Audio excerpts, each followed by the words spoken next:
Disclaimer: what you're about to hear are some of the most manipulative psychological tricks ever discovered. They've been used by cult leaders, master manipulators, and even marketers to control minds and bend reality. This video is for awareness and education only, so you can spot these tricks if they're ever used against you.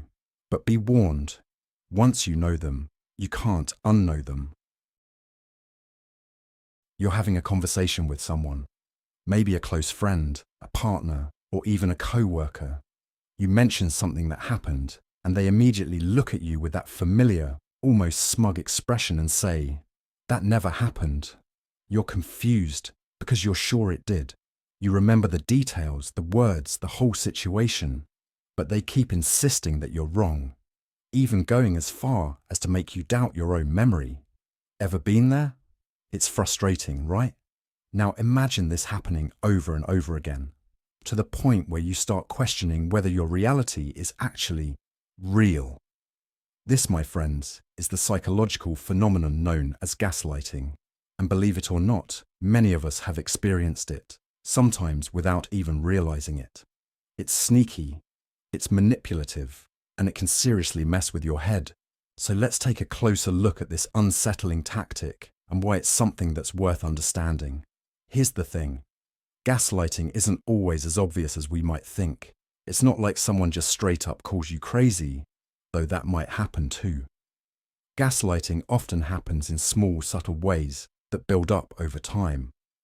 Maybe someone makes little comments that undermine your confidence, or perhaps they twist facts to make you feel like you're the one who's mistaken.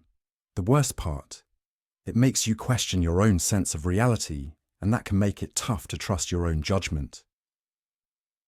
For instance, imagine a situation where you're certain you told your friend about an event you were planning to attend.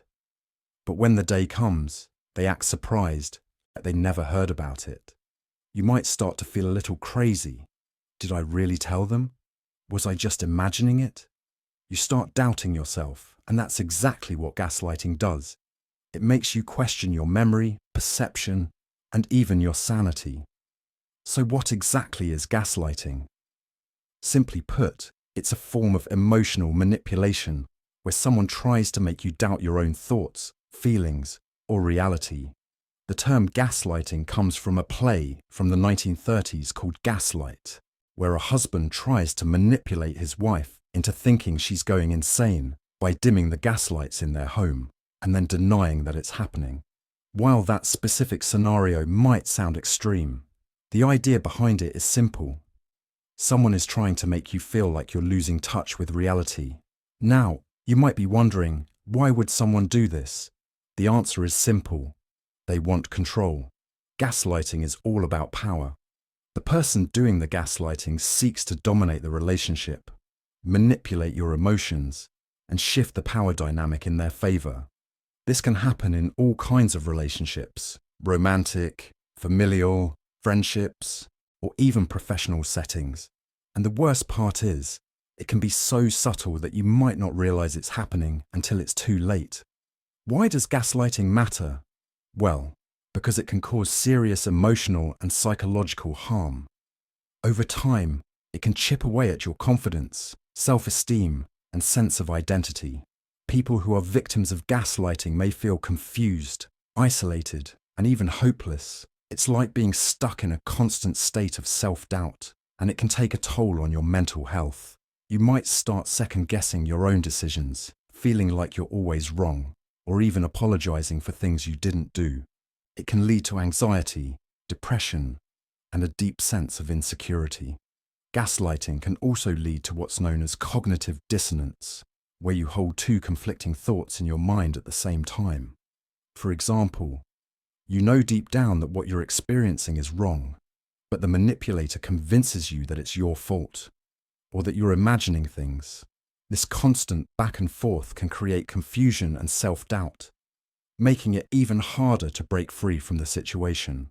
Let's talk about a real-world example to really drive this home. In the 1960s, a famous study showed how gaslighting could play out in a marriage. In this study, the husband repeatedly told his wife that she was mistaken about things she saw or heard. He'd deny events that she clearly remembered, or tell her that her perception was faulty.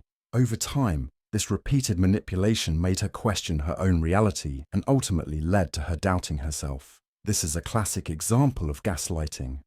One person's need for control slowly erodes the other person's sense of reality. But gaslighting isn't just something that happens in personal relationships. It can show up in the workplace too.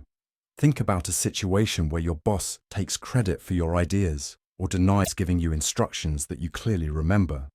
At first, it may seem like a misunderstanding, but over time, if these incidents continue, you might start to doubt your own abilities. You might question whether you're really cut out for the job or if you just misunderstood everything. That's the essence of gaslighting. It makes you doubt yourself so much that you start questioning your own competence and worth. So, why is it important to talk about gaslighting? Because the first step in breaking free from it is recognizing it. Once you understand that someone is trying to manipulate your perception, you can start taking steps to protect yourself. It's not easy, especially when you're in a relationship with someone who constantly undermines you, but it's crucial to regain your sense of reality. Trusting your instincts, setting boundaries, and seeking support from trusted friends or professionals can all be helpful in navigating situations where gaslighting is occurring. Gaslighting is one of those things that, while hard to recognize at first, can have a profound impact on your mental health and emotional well-being. It's something that thrives in confusion and self-doubt, and by shining a light on it, we can start to break the cycle. So the next time you feel like your reality is being questioned or manipulated, trust yourself. Your thoughts, feelings, and memories are valid, and you deserve to be in relationships where your perception of reality is respected. You're sitting at your desk, checking your phone, scrolling through social media. It's a normal day, but then you spot something. A tiny ad, just a few words, tucked in between all the cat memes and trending videos. You don't even notice it at first, but somehow it feels like you need to click it. You feel that urge, like it's been planted in your mind, and without thinking, you click on it. Maybe it's a new product, a motivational quote, or even a link to something you were already thinking about. But here's the weird thing. How did they know what would grab your attention? It's not magic. It's a psychological trick. It's the power of subliminal messaging, but not in the way most people imagine it. This trick is known as subliminal threads, and today we're going to unpack exactly what that means and how it sneaks into our daily lives, often without us even realizing it. So let's talk about it. How many times have you clicked on an ad or reacted to something you couldn't quite explain? You might tell yourself, I just felt like it. But deep down, there's something else at play. It's not just coincidence. We're constantly influenced by subtle cues around us, often in ways we don't consciously recognize. These cues can shape our decisions, alter our perceptions, and sometimes even control our behavior. We're so used to thinking that we make decisions logically, based on facts. But what if I told you that most of our choices are actually swayed by things we don't even notice? Enter subliminal threads, the psychological threads woven into the fabric of the world around us, influencing how we think, feel, and act. But don't worry, we're not talking about mind control here. These are simple, subtle influences that sneak into our day-to-day experiences, often through things like media, advertising, or even the design of the environments we're in. Now, what exactly are subliminal threads? In simple terms, they're subtle, almost invisible cues designed to influence your behavior without your conscious awareness. Imagine you're walking through a store and hear a soft, pleasant melody playing in the background. It's not loud, it's not demanding your attention, but it's there, creating a calm and welcoming atmosphere. That music could be influencing you to feel more relaxed and open to spending. Or think about the color of a website. Many websites use blue and green tones because they are calming and trustworthy. These are little threads that influence your decisions. These threads are everywhere. They're in the ads you see, the products you buy, even in the way people talk. And often, we don't realize just how much they affect us. It's like when you hear a song on the radio, and the next thing you know, you're singing it in the shower. It's catchy, it's subtle, and before you know it, it's stuck in your mind. That's the same principle, just with ideas and emotions instead of music. So why does this matter? Well, subliminal threads are everywhere in our lives, whether we know it or not. Think about the ads you see every day, the ones that show you a sleek, shiny car and make you feel like you deserve that kind of lifestyle. Or consider the grocery store, where the most profitable items are at eye level, making them easier to grab. All of this plays into your decision-making process, even if you don't consciously realize it. Let's dive a little deeper into why this all matters. These subtle influences can change the way we feel about ourselves, the products we buy, and even our behaviors. If you see an ad that associates a product with happiness, success, or popularity, you might be more likely to buy it, even if you don't need it. That's because your brain associates the product with those positive feelings, even if you're not actively aware of it. It's like when you see someone wearing a brand that's marketed as cool, and without realizing it, you start thinking, maybe I should try that brand too. That's the power of subliminal threads. This is where it gets interesting. One of the most famous studies about subliminal messaging comes from the 1950s. A psychologist named James Vickery conducted an experiment where he flashed the words "eat popcorn" and "drink Coca-Cola" on a movie screen for just a fraction of a second. These messages were too quick for anyone to consciously notice. But after the experiment, popcorn sales and Coke purchases went up in the theaters. Now, some later studies have questioned the long-term effects of subliminal messaging, but this experiment still serves as a great example of how subtle, unnoticed cues can impact our behavior. There's also a modern-day example that many of us have encountered without even knowing it. Ever wonder why you find yourself scrolling through Instagram or Facebook longer than you intended? A lot of it has to do with subliminal threads in the form of notifications. The like button, the notification alerts, the number of followers. It all subtly affects your brain's reward system, making you feel validated every time you get a like or comment. It might feel like you're in control, but the platform has designed these features to keep you coming back. This is a perfect example of subliminal threads shaping your behavior and your interaction with the world around you. So, what can you do about it? The key is awareness, understanding that these threads exist, and recognizing when they show up in your life can help you make more conscious decisions. It's all about being mindful of the subtle cues that influence you. When you see an ad or hear a song, ask yourself, what is this trying to make me feel? What decision is it trying to prompt? The more you can recognize these threads, the more control you have over how they affect you. In the end, subliminal threads are part of the fabric of our daily experiences, weaving in and out of our decisions without us even realizing it. They affect what we buy, how we feel, and how we act. And while they can be used for good or for profit, it's up to us to decide how we interact with them. By being aware of how these subtle influences affect us, we can navigate the world around us with a little more intention, and maybe even avoid buying that extra pair of shoes we didn't really need. So, the next time you catch yourself making a snap decision, remember, there might just be a subliminal thread at play. Have you ever felt like you were stuck between a rock and a hard place? Like no matter what you do, someone's going to be upset? Imagine this. You've got a friend who's constantly asking for your opinion on their relationship. You say, "Well, I think you should talk to your partner about it." But then they reply, "But they'll just get upset with me." The next day, they ask again, and you give the same advice. But they respond, "But I don't want to make things worse." It feels like you can't win, no matter what you say or do, right? This, my friend, is a real-life example of what's called a double bind. Now you might be thinking, what on earth is a double bind? Don't worry, it's not some fancy term only found in textbooks. A double bind happens when someone is given two conflicting messages or demands, and no matter how they respond, they're in trouble. It's like trying to juggle two flaming torches while riding a unicycle. It's exhausting, And more often than not, it feels like you'll never get it right. Let's break it down a bit further. Picture this. You're working for a boss who wants you to take initiative and come up with new ideas. But then, when you do, they criticize you for not following the instructions precisely.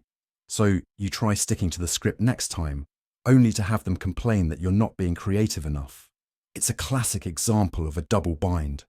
You're expected to follow two conflicting sets of rules, and in a situation like that, no matter what you do, you can't come out on top. You may not always notice when you're caught in a double bind, because it can feel like normal, everyday life. But these situations pop up all the time, especially in relationships, the workplace, or even when you're trying to please your parents or friends. And here's the thing. A double bind can leave you feeling confused, frustrated, and even powerless. You're constantly walking on eggshells, unsure of how to please people or avoid making them unhappy. It creates this constant push and pull, where you're never sure if what you're doing is the right thing. So, what exactly is a double bind?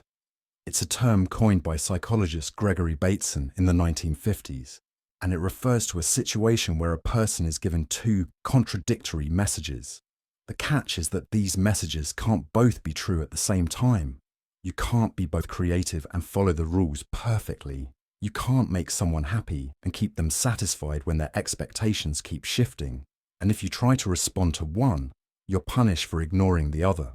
In simple terms, a double bind traps you in a no-win situation where everything you do leads to negative consequences. But why does this matter? Well, a double bind creates confusion and stress. It makes it hard for people to make decisions or take action because they feel like they're constantly being set up for failure. And it's not just a personal problem. This can actually affect your mental health too. When you feel stuck in a double bind, it can lead to anxiety, feelings of helplessness and frustration.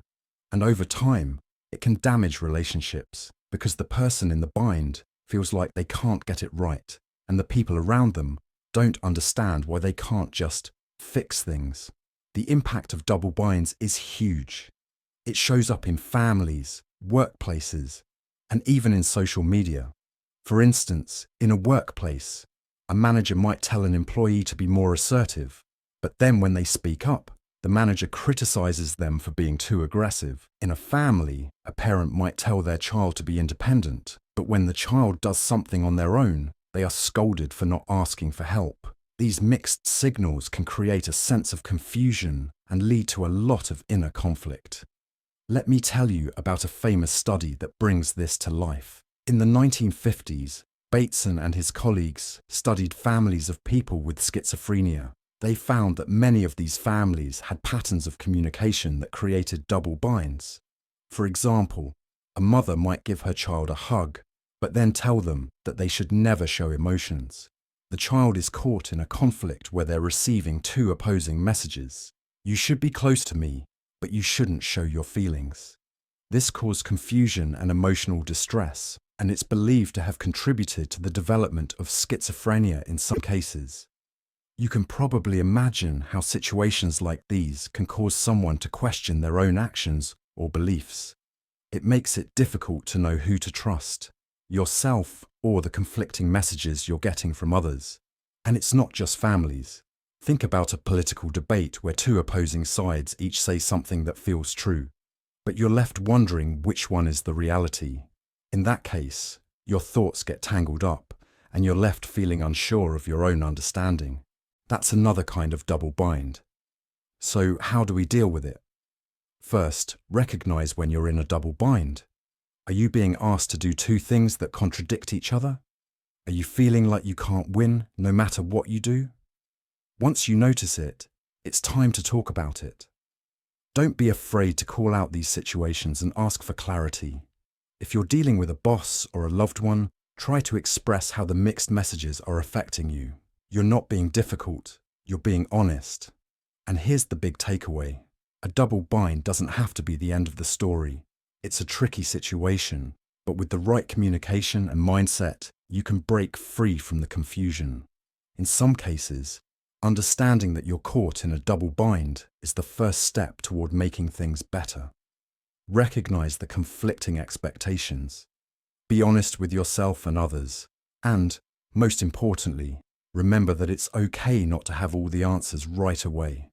Next time you find yourself caught in a situation where no matter what you do, it feels like you're stuck, take a step back and ask, am I in a double bind? If the answer is yes, now you'll know exactly what's going on, and that's the first step to getting out of it.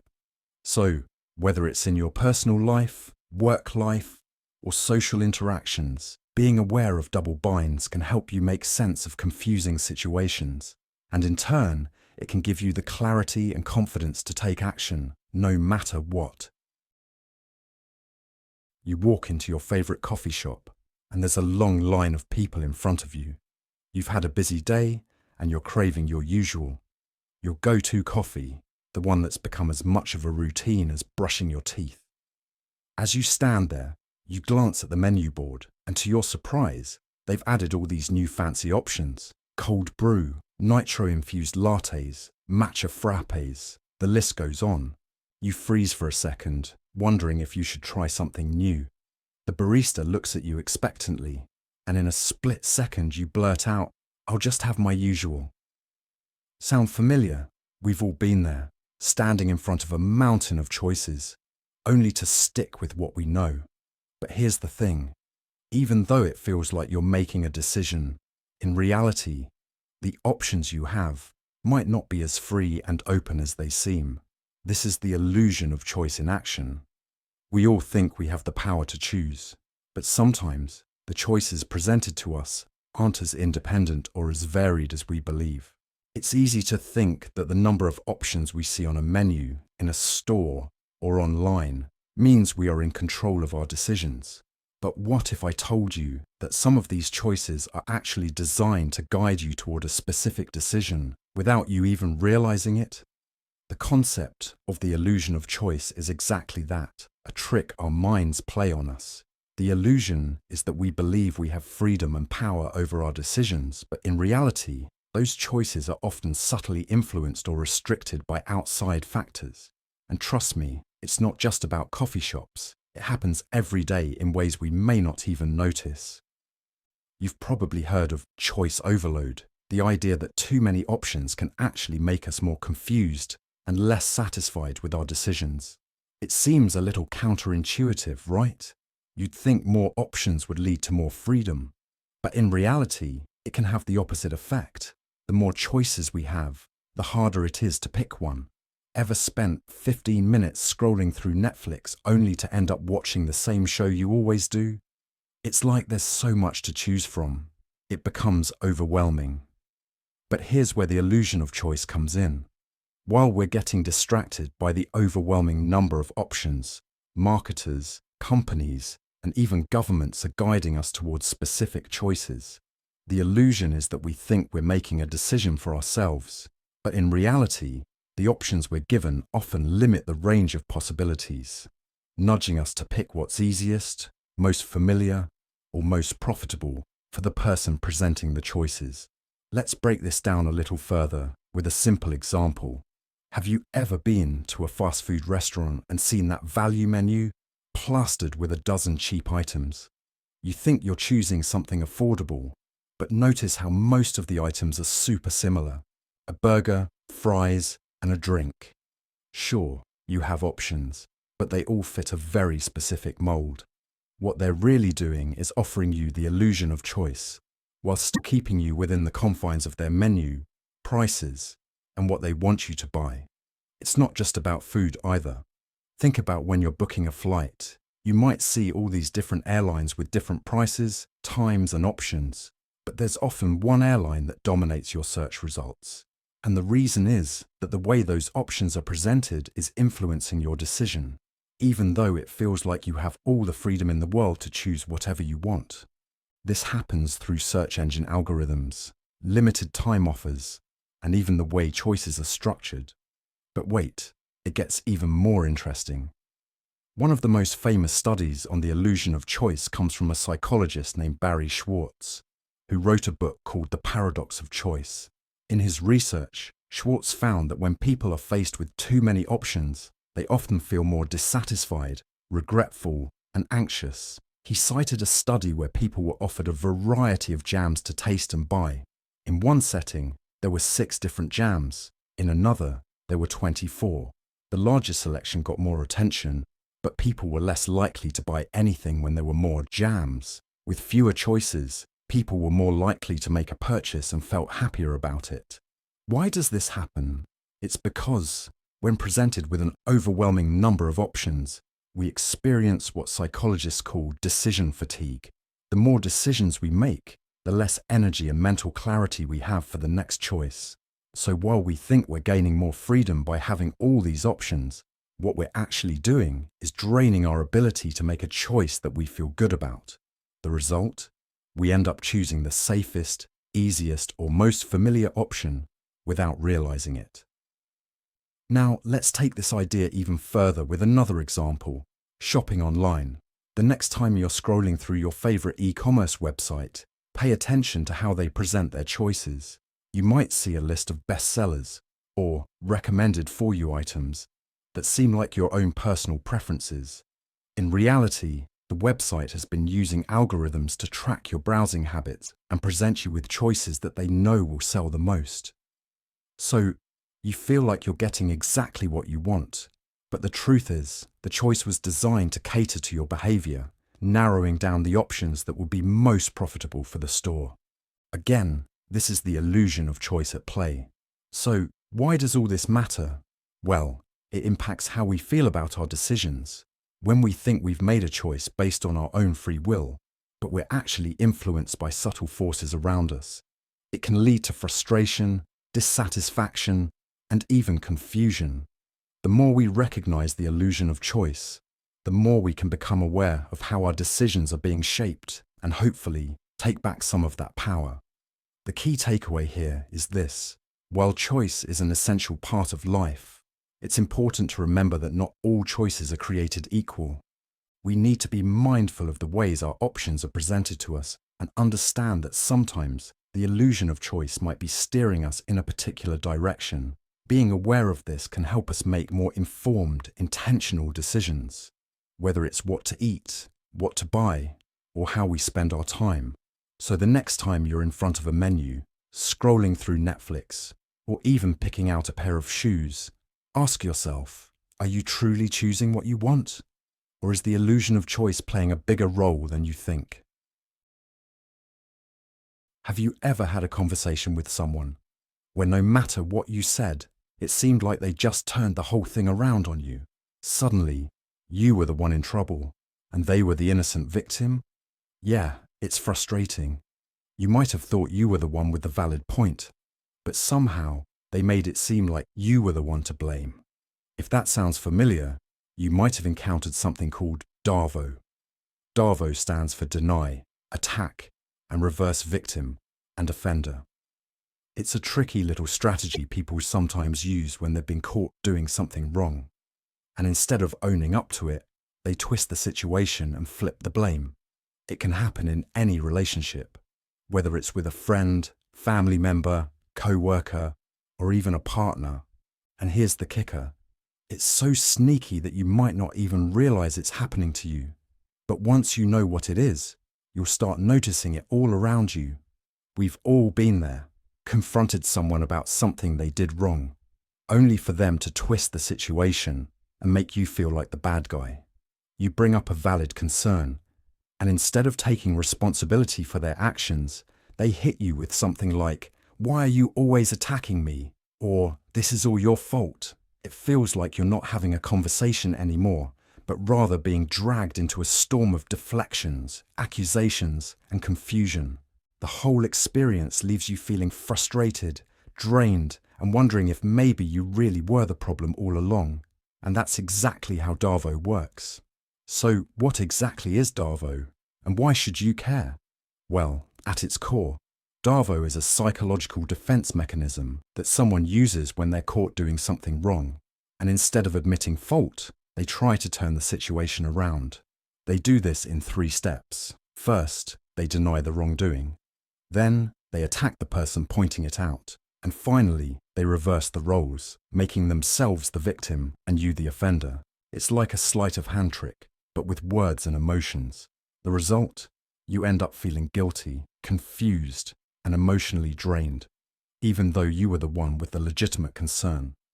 Let's break it down a bit more. Imagine you're in a relationship, and you've noticed your partner's been acting distant. You try to bring it up, asking them why they seem so uninterested lately.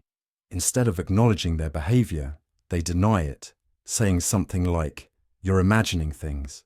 I'm not acting distant at all." When you push back and try to explain how you're feeling, they shift the focus onto you, attacking you with accusations like, "You're always so needy, why can't you just relax?" Then, to top it off, they make themselves out to be the real victim. "I've been under so much stress at work, and all you do is complain about me." Now, instead of the conversation being about their actions, it's about you being too needy and them being the poor, misunderstood partner. That's DARVO in action. Why does this matter? Because DARVO can cause confusion and emotional harm. The person using it doesn't have to admit any fault, and instead, they create a cycle of blame where you feel like you're always in the wrong. This cycle can cause real damage to your self-esteem, mental health, and the overall health of your relationships. People can use it to manipulate others, avoid taking responsibility for harmful behaviors, or even gaslight someone into questioning their own perceptions. It creates an environment where the truth is always distorted, and you're left feeling like you're always walking on eggshells. Now, you might be wondering, where have we seen this happen in real life? Well, one famous example can be found in the context of abuse.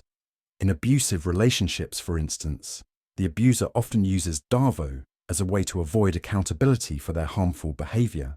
Imagine someone who's been verbally or emotionally abusive. When confronted, they'll deny the abuse, attack the person who pointed it out, and then claim they're the victim.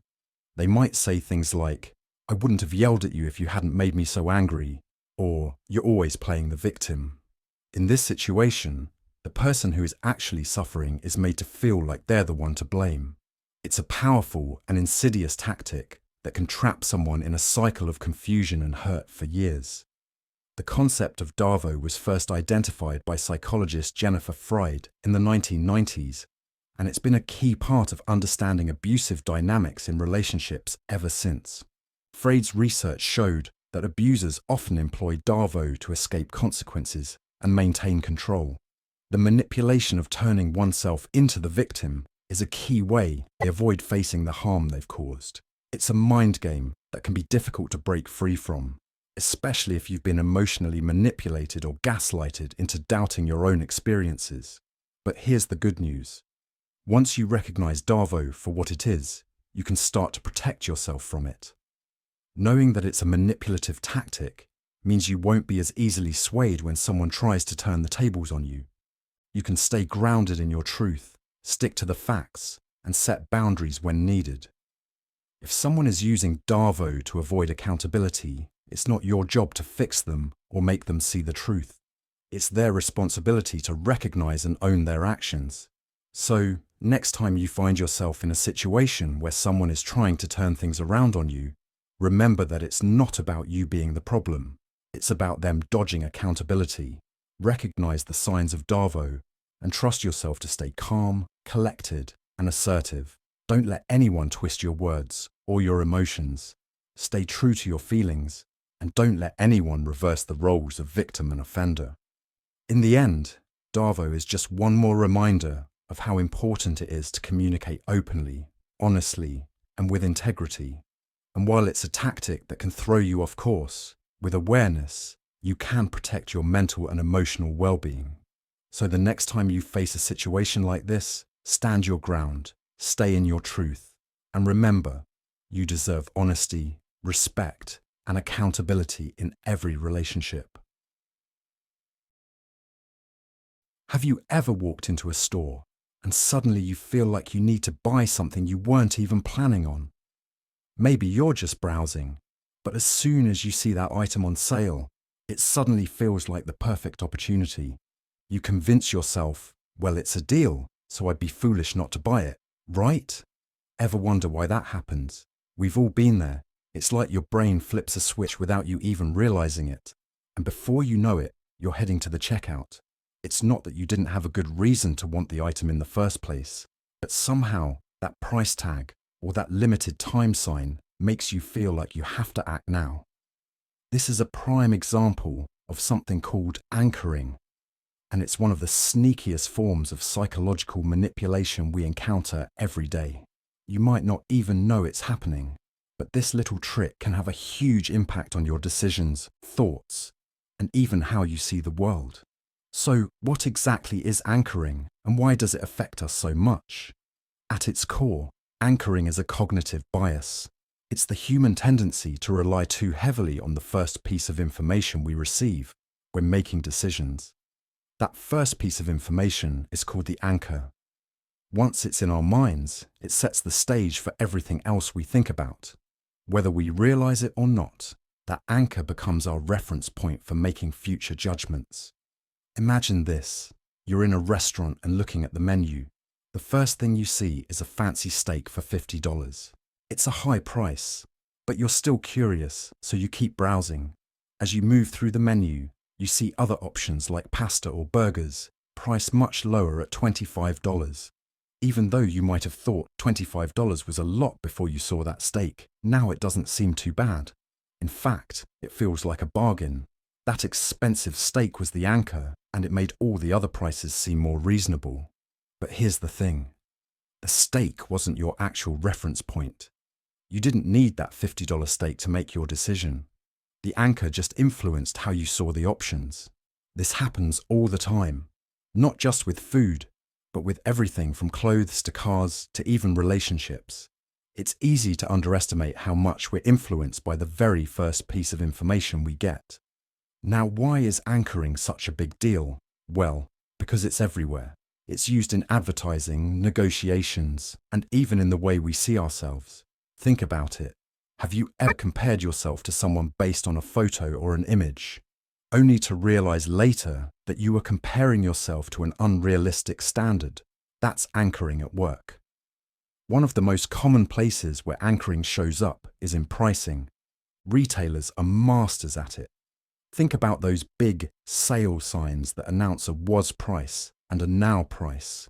You see a jacket that was originally $100, but now it's on sale for $50.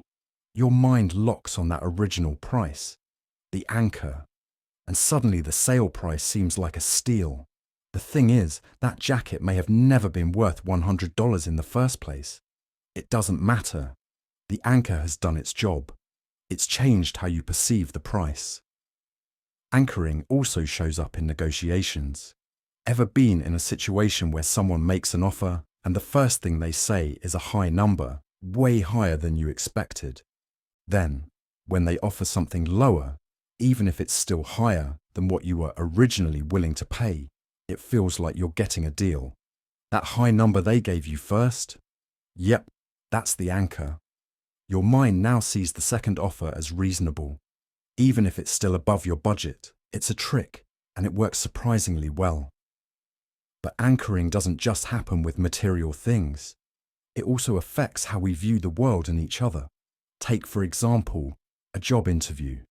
If your potential employer starts by saying they're offering a salary that's above average, that's the anchor. Later, they might present the actual offer, which is lower than expected, but still higher than your current salary.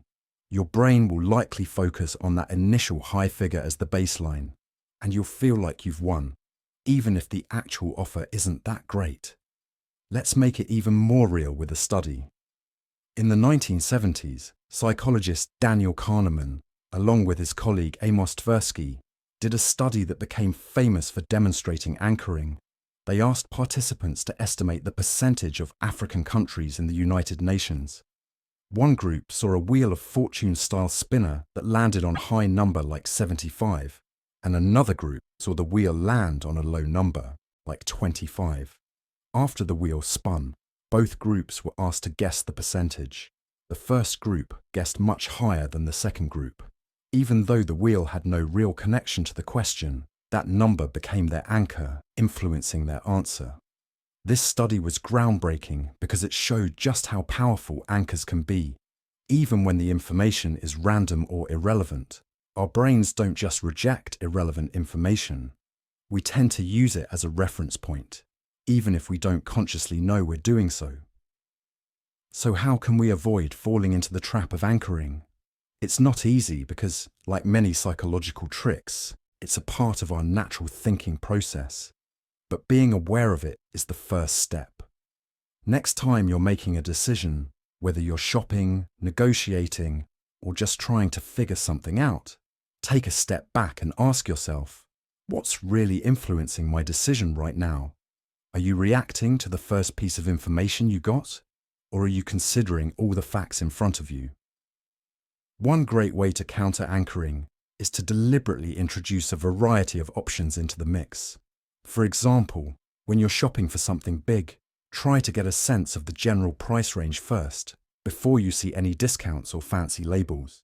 If you're negotiating, try to reset your expectations before accepting the first offer. Anchoring is powerful, but awareness is your best defense. By recognizing the biases at play, you can make more conscious, well-informed decisions. So next time you find yourself buying something you didn't plan on, or agreeing to a deal that doesn't quite feel right, remember, it might just be the anchor pulling you in. And now that you know how it works, you can start taking control of it. You're scrolling through social media and suddenly you see an ad that says, "Limited time, offer only 5 left." Your heart skips a beat. The pressure hits. You need to act fast or you'll miss out on something rare. The rush to buy is almost irresistible, right? But here's the thing. How many times have you seen this exact same message, only to find that the limited time was extended, or the only 5 left quickly turned into "we've restocked"? You've probably been there before, feeling like you need to buy right now because of that sense of urgency. This is a perfect example of a psychological trick known as a scarcity illusion. So, what's the deal with this? Why does it seem like every other ad is trying to convince us that something is rare or in short supply? It's not just clever marketing, it's a well-crafted psychological manipulation. You've probably experienced this in one form or another. Ever found yourself suddenly wanting something more just because someone told you that it was running out? Maybe it was a pair of shoes, a concert ticket, or even a sale at your favorite store. You feel like if you don't act now, you might miss out on something truly special. But why is it so effective? And what's really going on behind the scenes? Scarcity illusions are all about making you believe that something is more valuable just because it's perceived as rare or limited. It's a clever trick our brains play on us, and marketers know how to use it to their advantage. The concept is simple. The more something seems in short supply, the more we tend to want it. But here's the catch. This isn't always based on actual scarcity. It's often a perception that's created to make us act quickly and impulsively. The psychology behind this is rooted in a basic human instinct, fear of missing out, or FOMO. In everyday life, we see scarcity illusions everywhere. Think about Black Friday sales. Stores advertise massive discounts claiming that items are in limited quantities, or that you'll never see these prices again. These ads make us believe that if we don't rush to buy, we'll be left out. It's a trick that's deeply embedded in our culture. But the problem is, we often don't stop to ask ourselves, do I really need this? Is this item really that rare? What happens if I wait? Instead, we feel the pressure to buy because of that subtle nudge telling us we might lose out. Why does this matter? Well, scarcity illusions aren't just about grabbing a quick sale. They can influence bigger decisions in life. Have you ever felt the pressure to take a job offer because the company made it sound like they were only considering a few candidates? Or the house you're eyeing might be sold to someone else soon? This is how scarcity can shape our decisions in ways we don't always realize. It pushes us to act out of fear, not logic. Now, let's talk about how this works in real life. If you've ever seen a limited edition item, you've probably experienced this manipulation firsthand.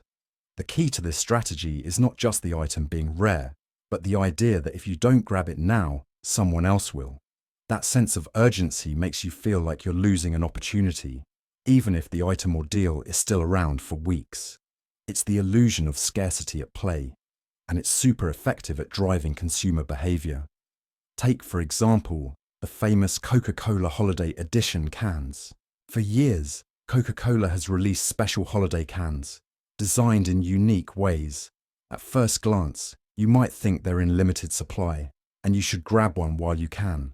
But the reality, Coca-Cola always produces enough to meet demand. Yet, because they're marketed as limited editions, people flock to buy them, thinking that they'll never be able to get them again. It's all about creating a sense of urgency that makes us act quickly, even though there's no actual shortage.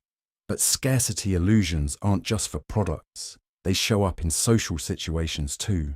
Have you ever had someone tell you, "You better take this opportunity before it's gone"? Or seen a person hesitate to commit to something because it seemed like there was a limited window? It's human nature to want what we think is rare, whether it's a product, a job, or even a romantic relationship. Marketers know that by tapping into this feeling of missing out, they can get you to make decisions without fully thinking them through. Now, let's dive into a real-world example that shows just how powerful scarcity illusions can be. In the 1970s, psychologist Robert Cialdini conducted a study that looked at how scarcity influences consumer behavior. He and his team visited two different cookie jars. One jar was nearly full of cookies, and the other had only 2 cookies left. The researchers then asked people which jar they would prefer to take cookies from. Unsurprisingly, more people wanted cookies from the jar with fewer cookies. The idea of something being rare made it seem more valuable, even though both jars contained the same cookies. This simple experiment highlighted how scarcity can make us perceive something as more desirable, even if it's objectively no different from something in abundance. But why does it work? It goes back to our evolutionary roots. In ancient times, if something was rare or hard to get, it often meant it was more valuable for survival. A rare food source or tool could make the difference between life and death. Our brains are wired to see rare as valuable, so we automatically pay more attention to things that seem scarce, even if the scarcity is artificially created. So, what can we do about it? The first step is awareness. Once we understand that scarcity illusions are designed to manipulate our choices, we can start questioning whether something is truly rare or if it's just being marketed that way. Ask yourself, do I really need this right now? What will happen if I wait? This simple pause can help you make decisions based on logic, not fear. To wrap things up, scarcity illusions are a powerful psychological tool that affects how we make decisions. Whether it's a limited time offer or a limited edition product, the fear of missing out can push us into making choices without considering whether we actually need or want what's being offered.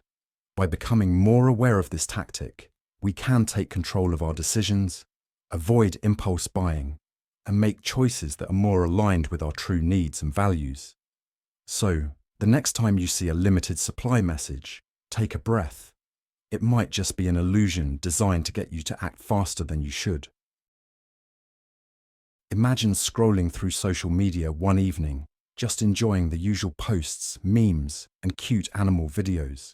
Then, bam, you come across a post that says, "You won't believe what's coming next week. Don't miss out. It might be your last chance." Your curiosity spikes. You start wondering, what is it? Do I really need to know? Should I act fast? It feels like there's some urgency, like something important is just around the corner, and you might miss it. Sound familiar? That sudden surge of curiosity and unease, that's exactly what we're talking about today. Fear hooks. It's something we all experience in one form or another. We see or hear something, and suddenly we feel this subtle but powerful push to take action, or else we might regret it. Maybe it's a product that's limited time only, or a warning that spots are filling up fast. It taps into this primal feeling of missing out or being left behind. But here's the catch: what's really going on is psychological manipulation. And often, We don't even realize it. Why? Because fear hooks are designed to be sneaky. They're meant to slip under the radar, triggering a reaction before we even get a chance to think about it. Now, you might be thinking, hold on a second, how is this manipulation? Isn't it just marketing or urgency? And that's the thing, it's so subtle that we barely notice it. But think about it. We're wired to respond to fear. It's part of our survival instincts. We've been conditioned to react to anything that hints at danger or scarcity because, historically, those who didn't respond to threats or opportunities often didn't survive. And today, we're still wired that way. Except the threats we face aren't wild animals or natural disasters, but rather things like missing a sale, a limited offer, or an opportunity we might never get again. Fear hooks work by exploiting this natural instinct. They play on our fear of missing out, or FOMO for short. They push us into making decisions based on a fear that something will be taken away from us, or that we'll miss out on something important. And while that's a very real feeling, it's not always based on reality. Those limited time offers might not be as limited as we think, and the last chance we're being told about might just be part of a marketing tactic designed to get us to act without thinking. Why does this matter though? Why should we care about fear hooks? Well, they can lead to hasty decisions that we might regret later. How many times have you bought something in a rush just because you were told you might not get another chance? Or made a snap decision because someone made you feel like the clock was ticking down? We've all been there. And often, these decisions don't serve us well. Fear hooks create a sense of urgency that isn't necessarily real and that can cloud our judgment. They might push us to act based on emotion rather than thoughtful consideration. Let's break this down with an example you've probably encountered. Remember when Black Friday sales roll around? Stores and online retailers go all out with ads screaming, "Black Friday deals, act now, the clock is ticking, the prices are slashed, and the countdown timer tells you you're running out of time." Suddenly, you're in a panic. If I don't buy now, I'll never get this deal again. But once the dust settles, you realize that the item you bought was not much cheaper than the regular price, or you didn't really need it in the first place. You acted out of fear of missing out, fear of being left behind. And that's exactly what marketers want. They're playing on your psychological instincts to make you act quickly, often without fully thinking through whether the purchase is actually a good choice. But here's the thing. Fear hooks don't just happen in sales or marketing. They show up in everyday life too. Take social situations, for example. Ever had someone tell you, "Everyone's going to this party, you don't want to miss out"? That's a fear hook. It's a subtle push to make you feel like you're missing something if you don't join in. Or maybe you've heard someone say, "If you don't start investing now, you'll never catch up with everyone else." It's the same psychological trick, planting a seed of fear that if you don't act, you'll fall behind. Let's look at a real-world example of how fear hooks are used effectively and sometimes manipulatively in the world of advertising. In the early 2000s, Apple used fear hooks in its marketing campaign for the iPhone. The idea was simple.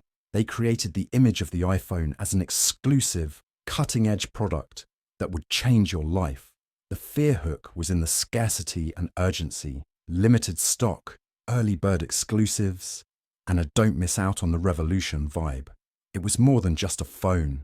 It was the fear of not having the latest, most advanced gadget, and people rushed to buy it, not just because they needed it, but because they were afraid of missing out on what seemed like an essential part of modern life. But let's also talk about how fear hooks can show up in more personal, less obvious ways. Consider a conversation with a friend who subtly says, "I can't believe you haven't seen that movie yet, everyone is talking about it."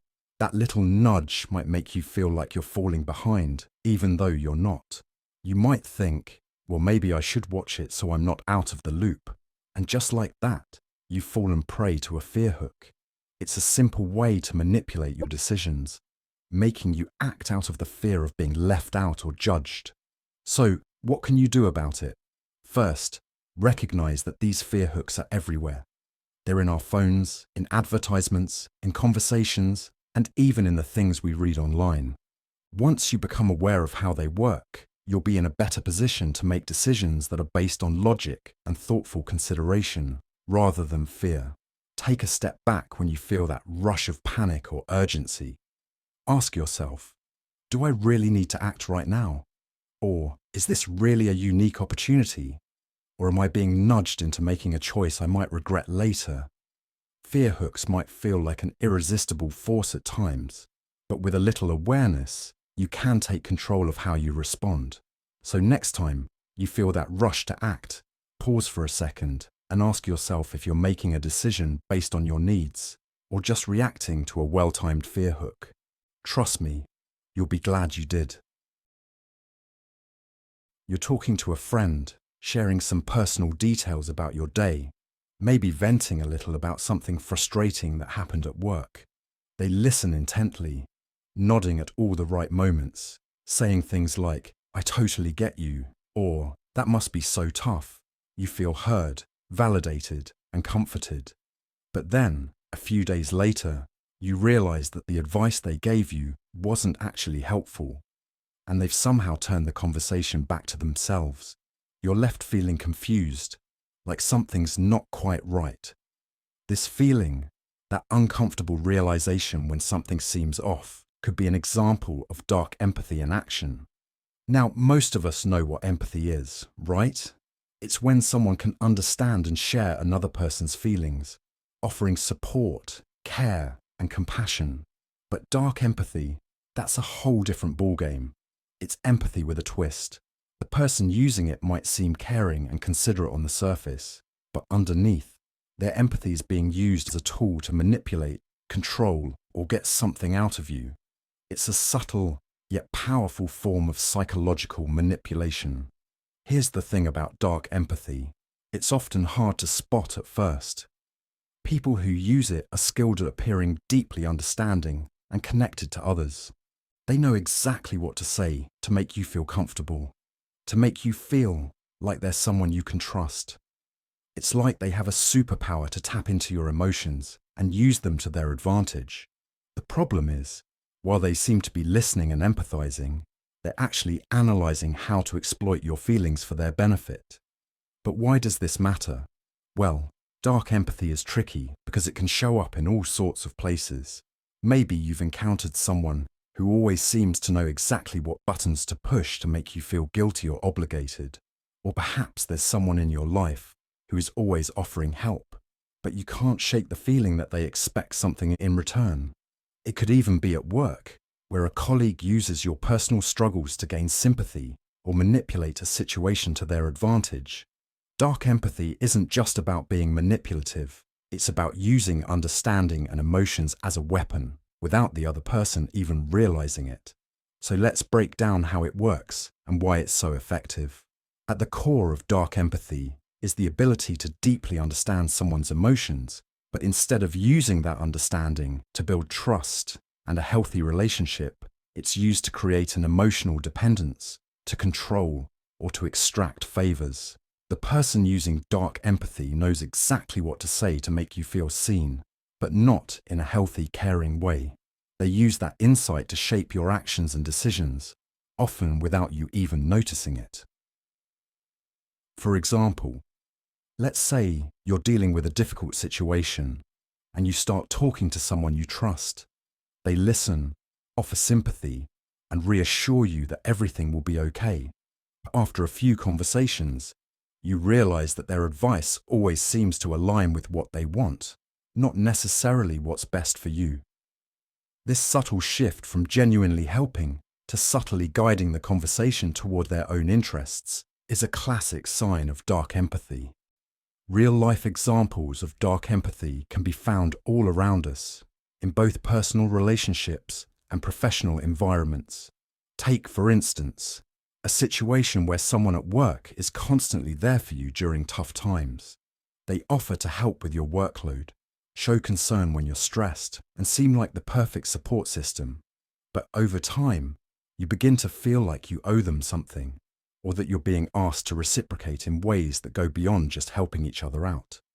Maybe you're being asked to cover for them in ways that don't feel fair, or to support them in situations that don't quite add up. This is dark empathy in action. It's using your vulnerability to manipulate you into feeling indebted or responsible for someone else's well-being. One famous real-world example of this type of manipulation can be seen in the dynamics of certain toxic workplaces or relationships, where people use kindness and empathy to extract favors or to keep others under their control. Let's take a look at how these kinds of dynamics can unfold in everyday life. Consider the story of someone who, after going through a rough breakup, starts receiving messages from a friend who seems to care. They check in frequently, offer advice, and share their own similar experiences to make you feel understood. But over time, you notice that their help always seems to come with strings attached. They're always there when you need support, but only to remind you of something they've done for you in the past, or to guide your decisions in a way that benefits them. Their empathy becomes a tool to manipulate your choices, making you feel that you owe them more than just a thank you. So, why do people fall into the trap of dark empathy? It's because, at first, it feels good. We're all wired to crave connection and understanding, and when someone seems to understand us so deeply, it can be hard to recognize when that understanding is being used against us. Dark empathy plays on our need for validation and connection, making it difficult to distinguish genuine support from manipulation. To avoid falling prey to this, it's important to pay attention to the dynamics in your relationships. Ask yourself, do you feel like the other person is genuinely looking out for your best interests? Or do they seem to always be steering things in a way that benefits them? Are their actions consistent with their words? Or do you find yourself feeling obligated or controlled after every conversation? Trust your gut. If something feels off, it probably is. In the end, dark empathy is all about using emotional insight to manipulate, and while it can be hard to spot at first, being aware of the signs can help protect you. Relationships should be built on mutual respect, trust, and care, not on using someone's emotions to gain power or control. So, next time someone seems to be offering you sympathy or understanding, take a step back and ask yourself, are they really trying to help? Or are they trying to make you feel like you owe them something in return? Understanding dark empathy gives us the power to recognize it when it happens and to set boundaries that keep us from being manipulated. It's all about knowing the difference between genuine empathy and empathy with a hidden agenda. Stay mindful, stay aware, and most importantly, stay in control of your emotions. Have you ever been in a situation where someone gets you caught in the middle of an argument between two other people, and suddenly you're left feeling like you're the one responsible for fixing it? It's like you're stuck in a game you didn't sign up for. You try to stay out of it, but before you know it, you're involved, and it feels like the whole thing is spinning out of control. If this sounds familiar, then you've likely experienced something called triangulation. Now you might be wondering, what exactly is triangulation? It sounds like something you'd study in math class, right? But trust me, this is not about angles or geometry. Triangulation in psychology is something far more complicated, and unfortunately, very common. It's a form of manipulation that happens when someone uses a third party to create conflict, drama, or confusion, often to control the situation or the people involved. And the worst part, it often happens without us even realizing it. Ahintol. Triangulation happens all the time, and most of us have experienced it in some form or another. Think about the times when you've been caught in the middle of a friend's disagreement.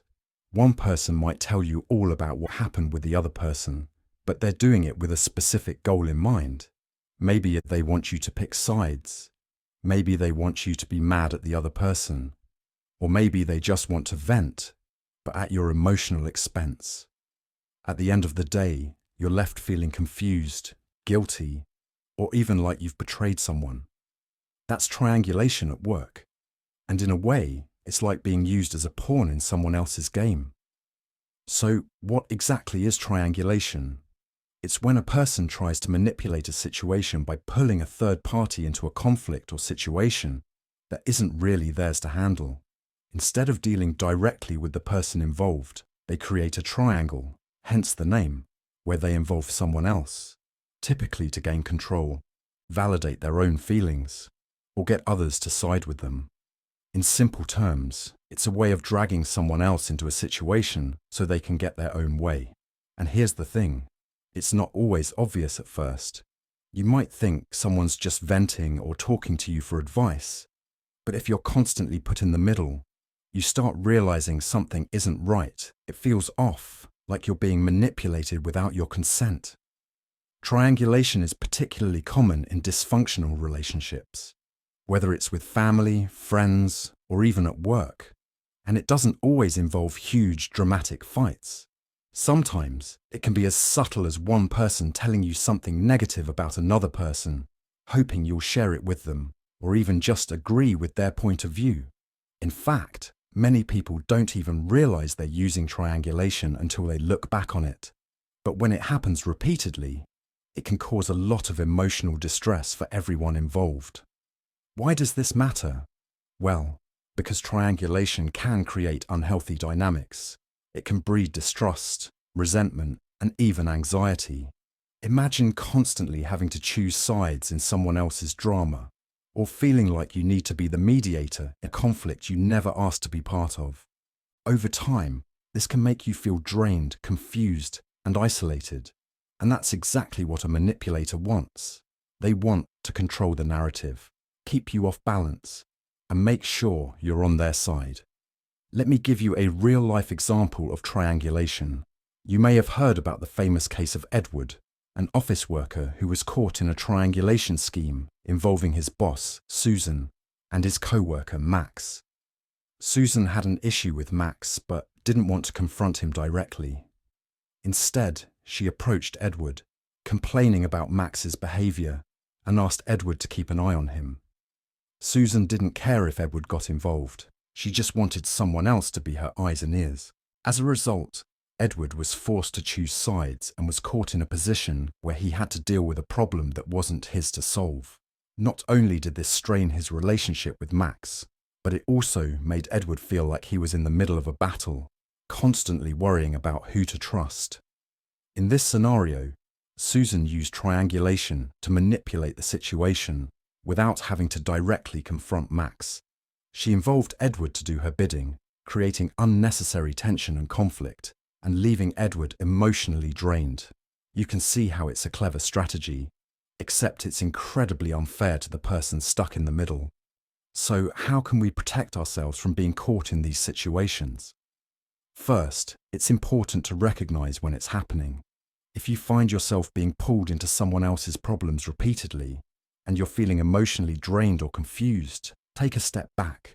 Remind yourself that you don't have to be involved. If someone is complaining about another person to you, politely let them know that you'd rather not get involved. You don't have to play the middleman. It's also helpful to set boundaries. Don't be afraid to tell people when they're crossing a line or trying to pull you into drama. Stand firm and make it clear that you're not going to be a pawn in their game. And of course, always communicate directly with the person involved. If someone has an issue with you, let them come to you directly, rather than letting them go behind your back to others. Direct communication is key in breaking the cycle of triangulation. Ultimately, triangulation is about power. It's about controlling the situation and making others feel like they have to play along. But when we understand what's happening and start setting boundaries, we can protect ourselves from being used and manipulated in this way. So, next time someone tries to pull you into a situation that feels off or forces you to pick sides, remember that it might just be triangulation. You don't have to play along. Take a step back, recognize what's going on, and protect your peace. It's your choice whether or not to get involved, and you deserve to be in control of that decision. Imagine having a conversation with someone, and out of nowhere, they ask you a personal question that catches you off guard. Maybe it's something about a mistake you made, or a private situation you've been dealing with. You hesitate for a moment, unsure whether to answer. But then they lean in with that reassuring smile, saying, "You can tell me, it's okay, I won't judge you."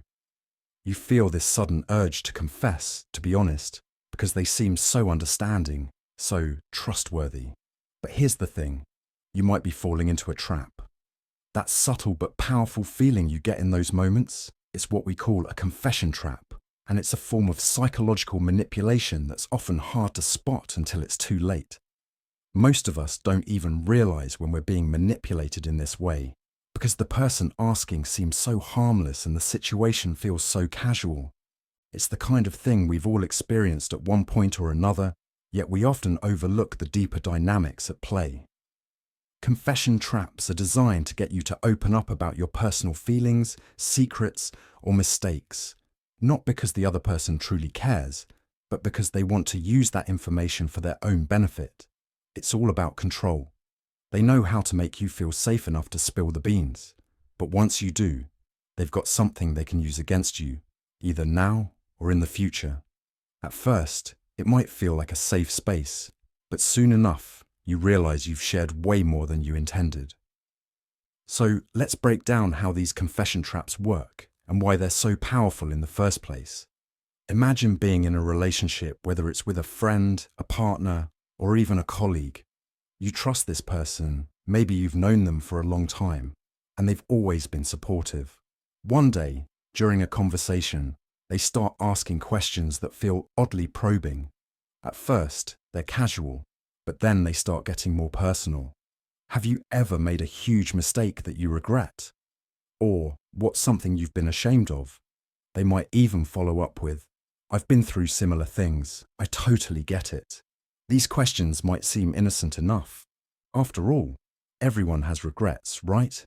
But that's exactly how these traps get set. The person asking these questions knows how to push the right emotional buttons. They know what makes you feel vulnerable, and they use that vulnerability to create a false sense of closeness. And that's when they ask for that confession, that nugget of information you never intended to share. At this point, you might feel like there's no harm in telling them after all. They've shared their own experiences. They've shown empathy. You trust them. But this is where it can get dangerous. Now, let's talk about why these confession traps matter. They don't just happen in relationships with toxic people.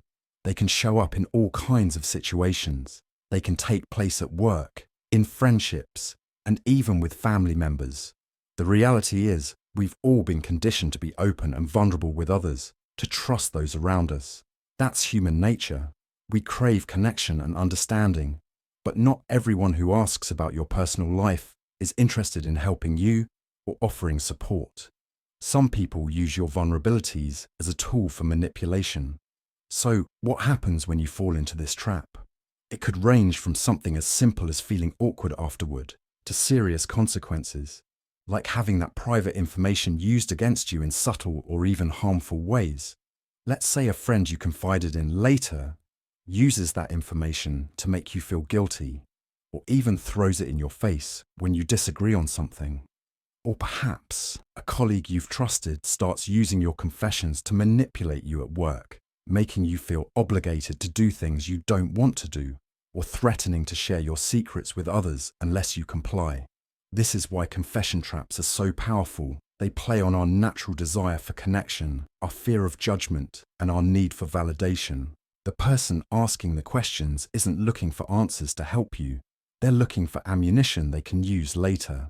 But here's the tricky part. Most people don't even realize they've been manipulated until it's too late.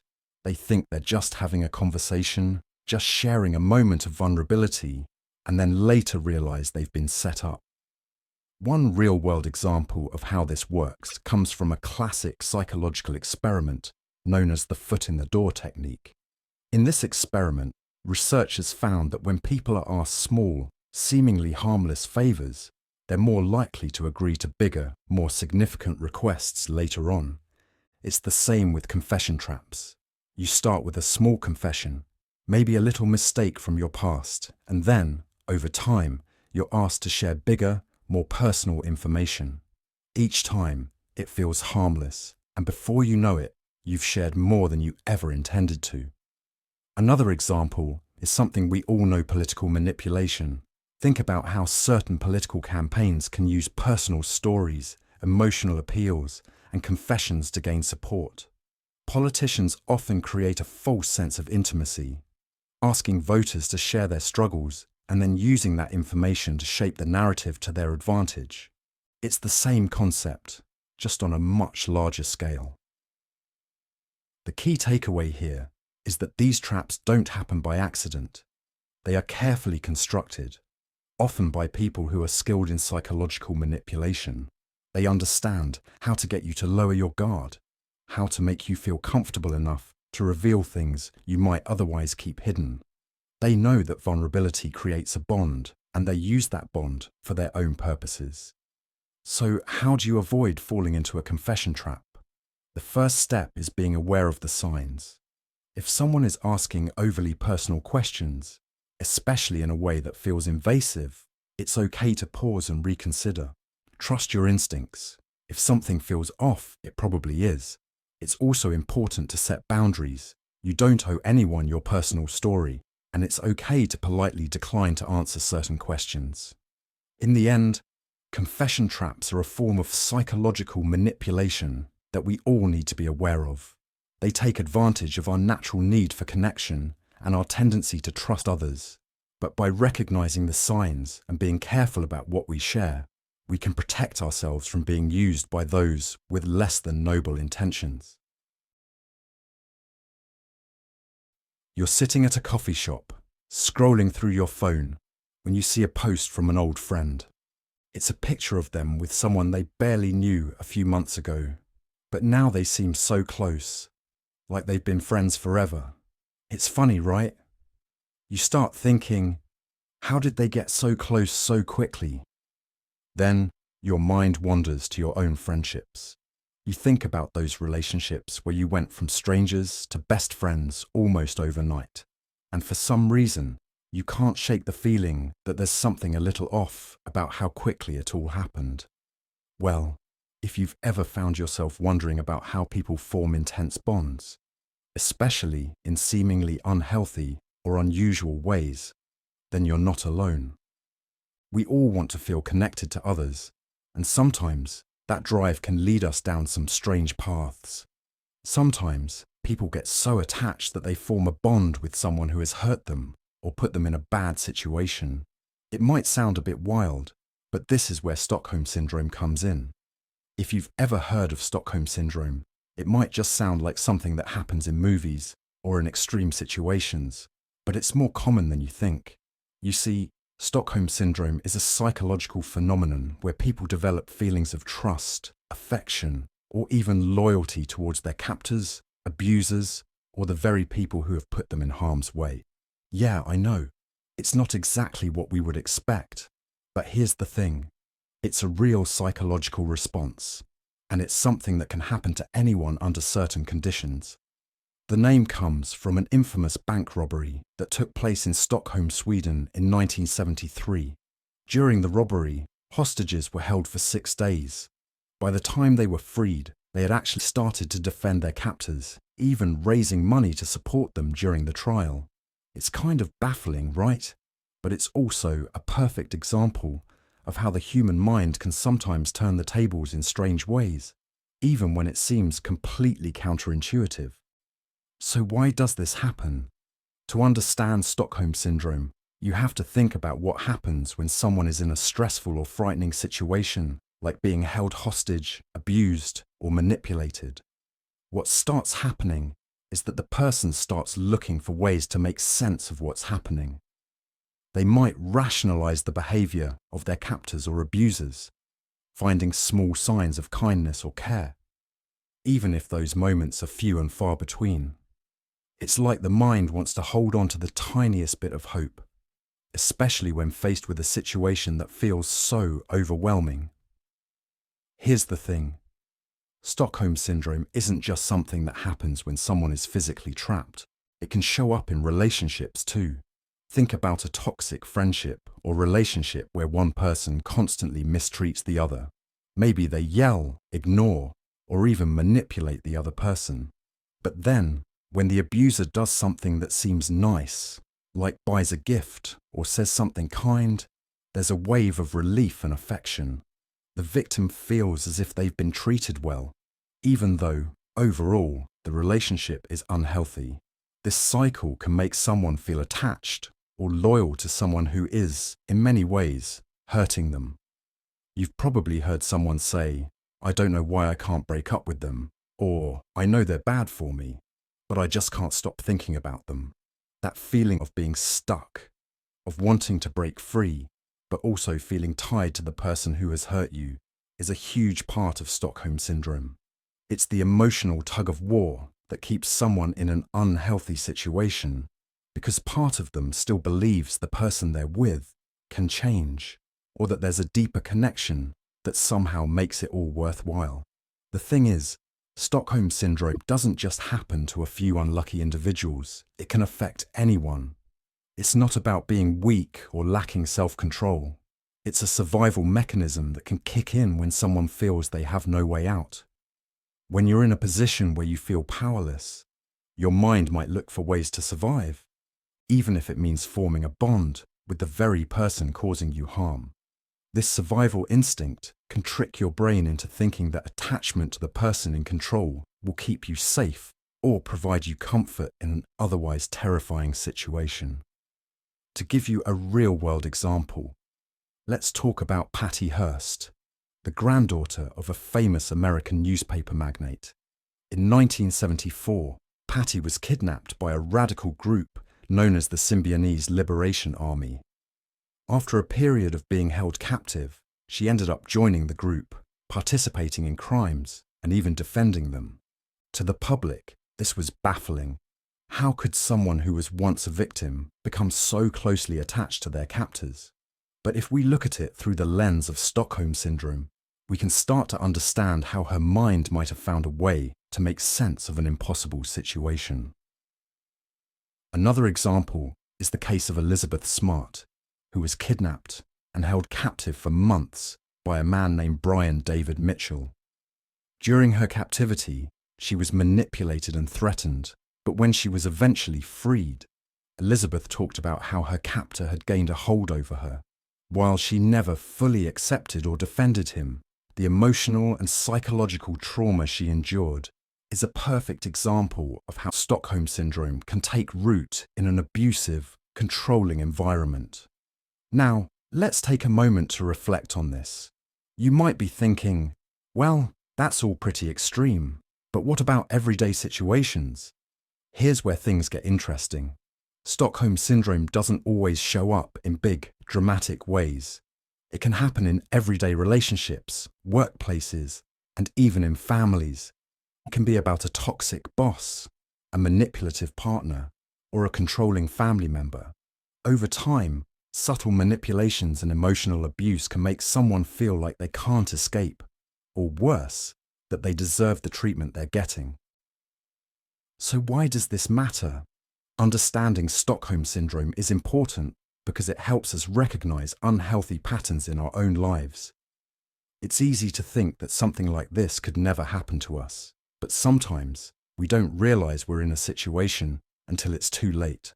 By recognizing the signs early, whether it's in a friendship, a relationship, or even at work, we can take steps to protect ourselves and others from falling into the same emotional traps. In the end, Stockholm Syndrome is more than just a psychological phenomenon. It's a reminder of how powerful the mind is in coping with extreme situations. It shows us that, even when we think we're trapped, there's always a way out. Sometimes, it just takes recognizing the truth and finding the strength to break free. Imagine this. You've been feeling a little under the weather, nothing serious, just a bit of a headache, maybe some fatigue. You head to the pharmacy and pick up a bottle of painkillers. You take the first dose, and within 30 minutes, you feel better. You're thinking, wow, that worked fast. But here's the thing. The pills you took were just sugar. No active medicine at all. They weren't even supposed to work. So what happened? How did you feel better so quickly? This is what we call the placebo effect. But here's the twist. Sometimes the placebo effect doesn't just make you feel better. It can trick your mind and body into genuinely experiencing improvements in health, even when nothing about the treatment has actually changed. And this leads us to the placebo paradox, where something that is not real can still have a very real impact on you. Why does it happen? Why are we so easily influenced by something that doesn't actually have any active ingredients? We've all been there at some point. We feel like we're stuck in a rut, either physically or mentally. Maybe we're convinced something will help us, so we give it a shot. Whether it's a new diet, an herbal remedy, or even that magic little pill, we hope for the best. Often, these solutions don't have any scientific backing, but somehow we start feeling better. We may even get real results from them. So, what's going on? The placebo paradox comes into play when something fake can cause you to experience real benefits. It sounds a little strange, right? It's almost like a mental trick your brain plays on you. Your mind believes you're taking something powerful, even when it's just a harmless sugar pill. And your brain is powerful enough to make you feel those benefits. You see, your mind and body are connected in ways that we're still learning about. When you believe you're being treated for something, your brain can go into overdrive, sending out chemical signals that make you feel better. This effect works for a range of things, from pain management to mood regulation, and even some physical ailments. So why is the placebo paradox so intriguing? For one, it challenges everything we think we know about medicine and healing. We're used to believing that medicine has to be scientifically proven to work. But what if the real secret isn't the pill itself, but the belief that it works? It forces us to ask how much of our health, our happiness, our well-being is really just in our minds. Take the famous case of the placebo-controlled study, for example. Scientists conduct these studies to test whether a new treatment works.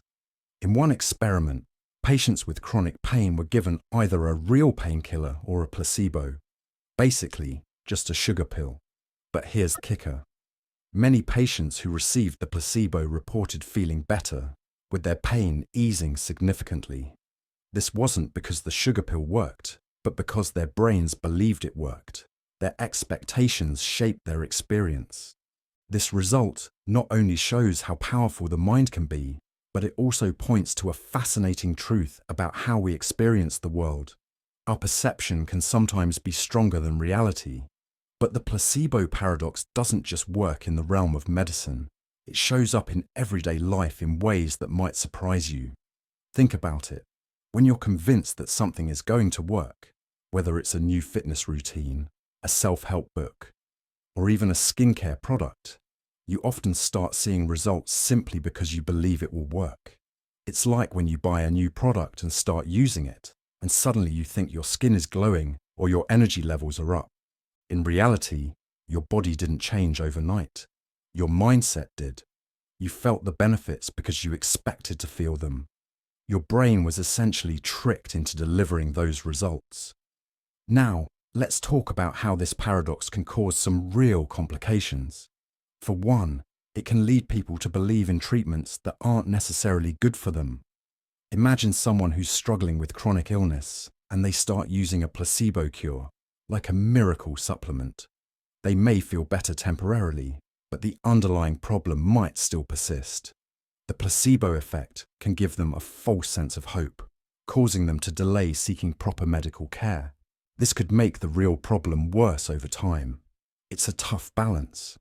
How do we harness the power of the placebo effect without falling into the trap of relying on things that aren't scientifically proven to work?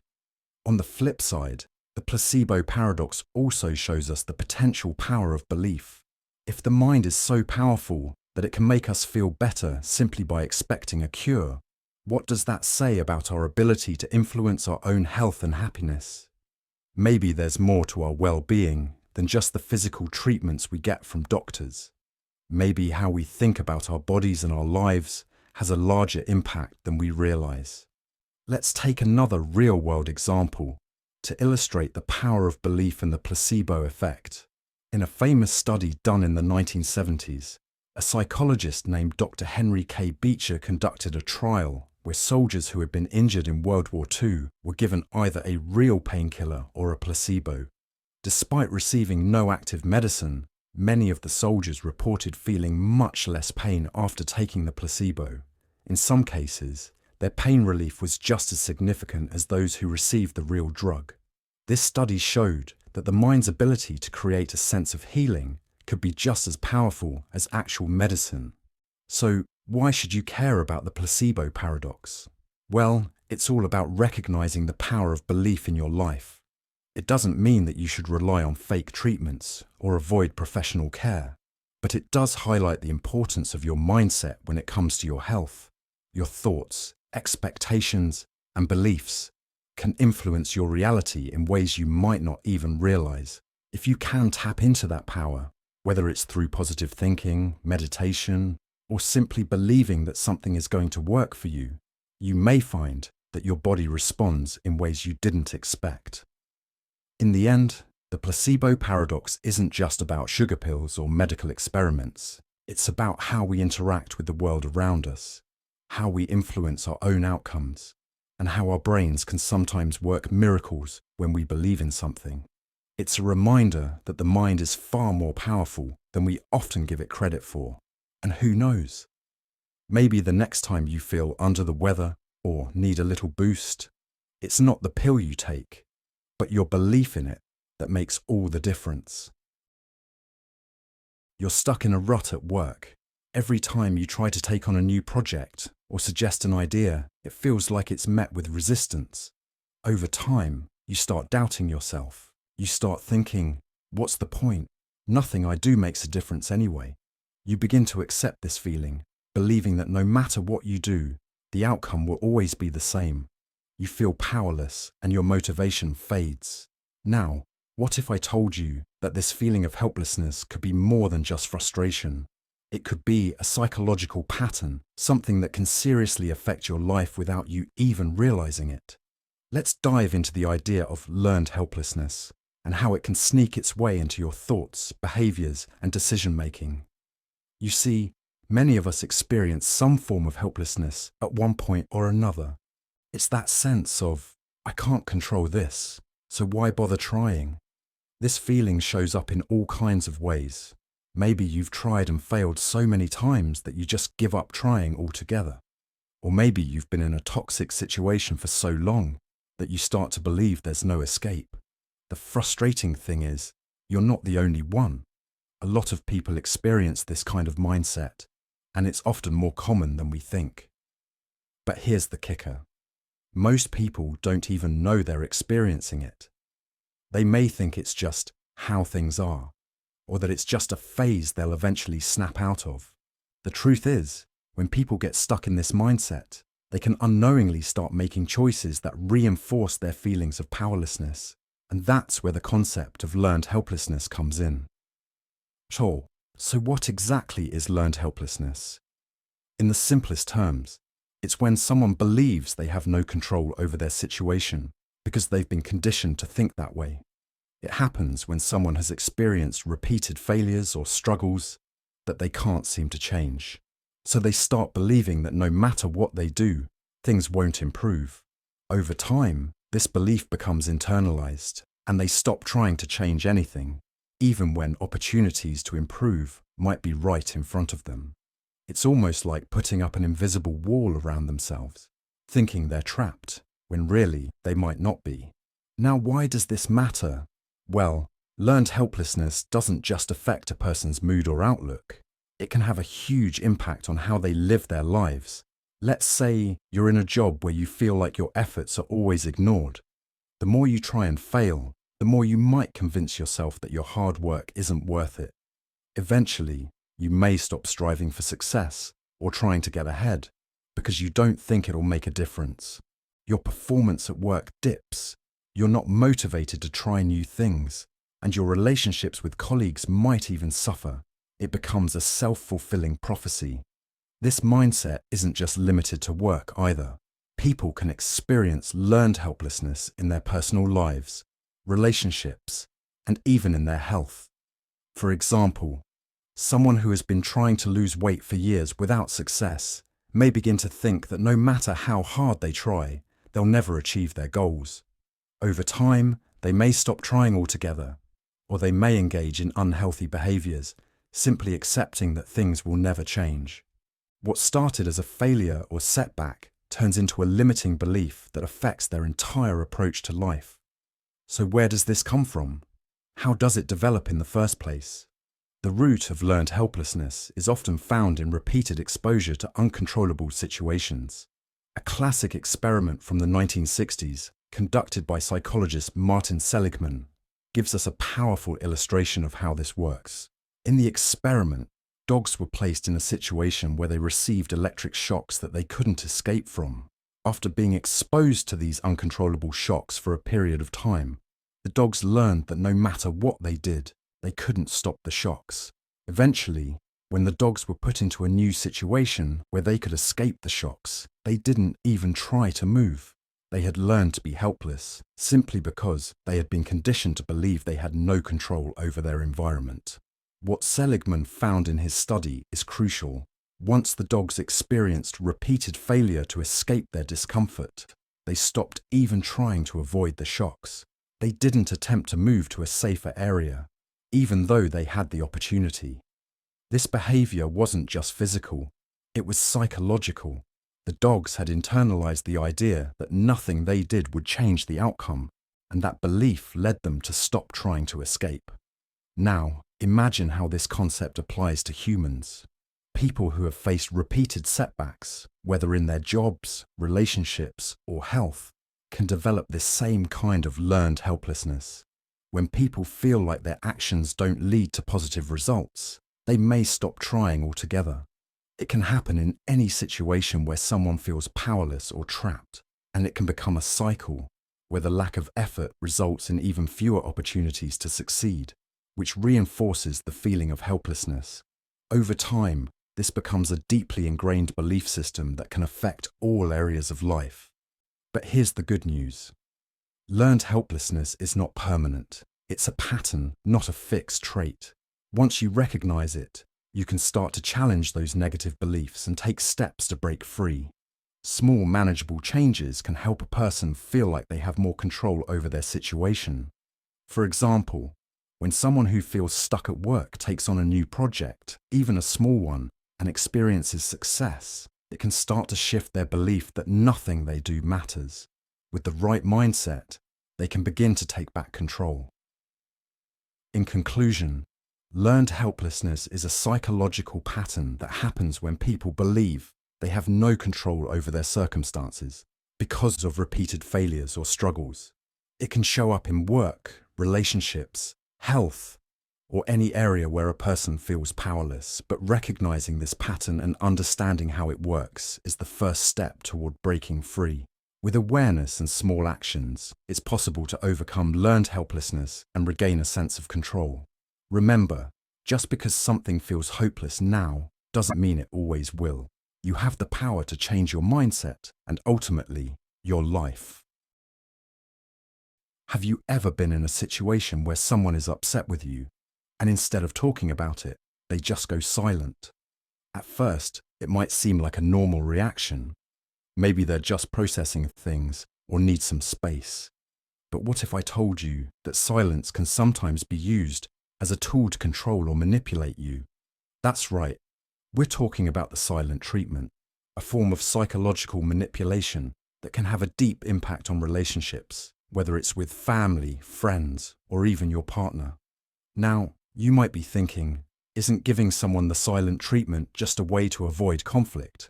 Well, yes and no.